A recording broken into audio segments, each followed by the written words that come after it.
Greetings to one and all. Welcome to this channel, My Dialogues and Interpretations. Today we will pick up a very new topic, a rarely heard topic. Let us get into the video. Darkness and light, day and night, delight and sorrow, love and hate, friendship and enmity, unpleasantness and pleasantness. These are some of the various aspects of dualism we all know. We think and say they are part and parcel of life. But just remember one thing. They are the most generous fruits the tree of life offers. If you compare our life to a tree, this tree has to offer many different kinds of fruits. Some are sweet, some are bitter. And these fruits are really within the reach of our own choice too. We can choose. The choice is ours. Our positive intelligence, the real intelligence, will definitely prompt us to select the positive fruits.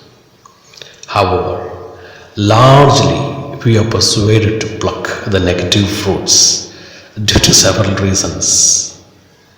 Our own upbringing is one reason.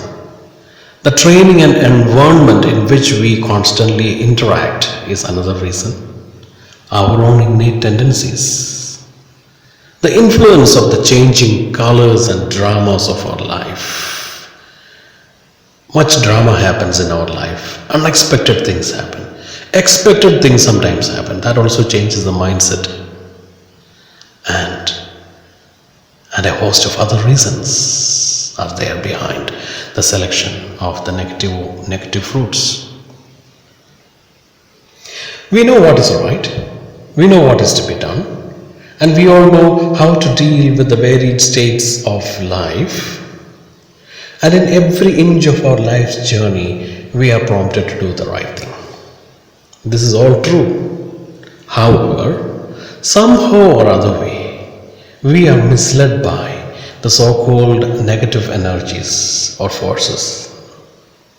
Often we stoop to commit that which is non-essential or negative by nature, or choose unwisely, and then we are made to suffer its bitter consequences as well. Which is the proper way out of this confusion? Which is the proper way out of this confusing maze? Like a spider weaving his cobweb with intricate designs, we are experts in creating our own situations and making them incomprehensibly complex.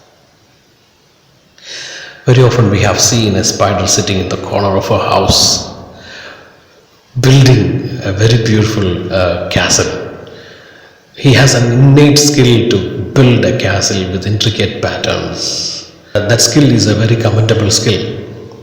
But let me make this point clear. Just imagine, you call that spider one day and talk to him. Okay, you just talk to him. You just ask him to undo the work that he has done, or to redo the work that he has done. Will he be in a position to redo that work? The poor creature will sit and look at you with brimful eyes. Tears of helplessness and impotency will be there in his eyes. True, more than 90% of the humans on earth are trampled by miseries and sufferings, but all self-created.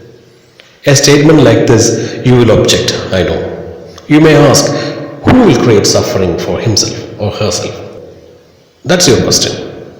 But the reality is this, that we, like that spider, weave our own world, but unknowingly, not consciously, just out of our compulsiveness, out of our ignorance. We make terrible efforts to overcome our ignorance, no doubt, through books and browsing. We terribly long to cure our ailments through browsing these days. That's again true. We read books of literature and philosophy to achieve that so-called well-being of the mind and body. That's also true. But even in these acts of self preservation, even in these struggles to get a cure, to get out of that confusions of life, like a bird in a bird lime. Bird lime actually is a sticky substance with which people catch birds. So, like a bird in a bird lime, we get caught, we get stuck, we get more arrested by our own desperate efforts. Well, this is a very complex concept, but still, it's part of life. It's a truthful aspect of our life. We should not ignore this. So, what is in our picture now is the mechanism of our mind actually. The mechanism of the human mind is such that we tend to think more of things which we want to forget, which we don't want to think. Funny enough, things we want to remember often slips out of our mind. Exam answers, for example, students know this better. You want to remember very many things. You want to remember very many things for the exam, but you forget. Okay. Our mind is an energy house or a powerhouse, we can say, weaving complex patterns far too deep for us to comprehend. The patterns and designs we create, we will never undo. We will never be able to redo even. Call it by the typical Indian term, karma, or we can use any other term. Names do not matter, but the facts matter. Okay, let's go back to our main topic. All the dualisms mentioned at the beginning can be compared to the two sides of a coin. Every coin has got two sides. When the coin is flipped or tossed, sometimes we do that. In times of uncertainty, in times of doubts, we flip a coin. When a coin is flipped or tossed, it makes its infinite twists and turns in the air, rotations in the air. Lots of side shiftings happen, hide and seeks, and then it lands on our palm. Great. We use that method to make our choices in times of uncertainties, or at times when we dive deep in an extremely doubtful world of possibilities and impossibilities.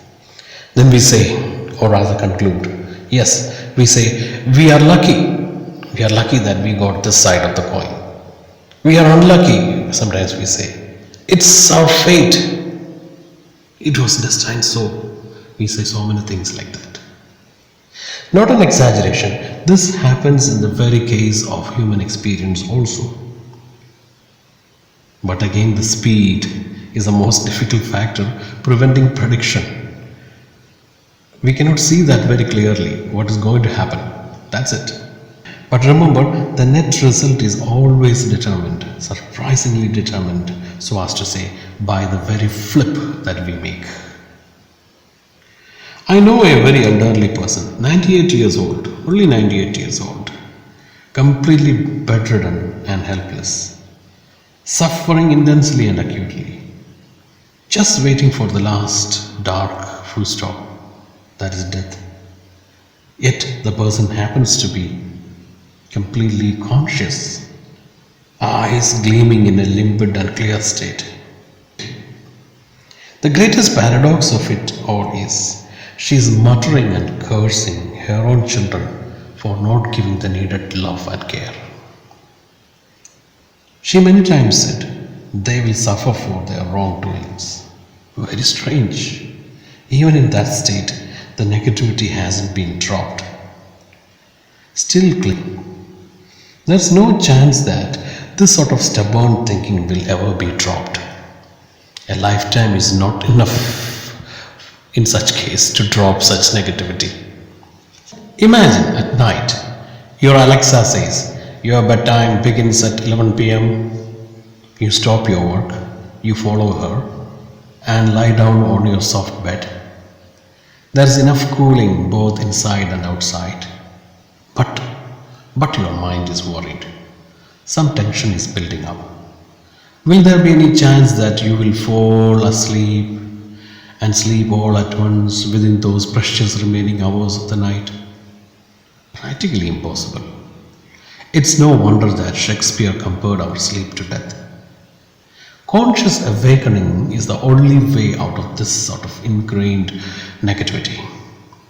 Let us not waste time. Let us not waste any time and wait till the very evening of our lifetime to realize this truth. Many of the good and bad tendencies die out when their roots are cut. The only way to root them out is realization. Discerning and understanding why this negativity, why this feeling of enmity and hatred. What are the reasons behind it? Let us explore the reasons behind it in the next episode. Thank you.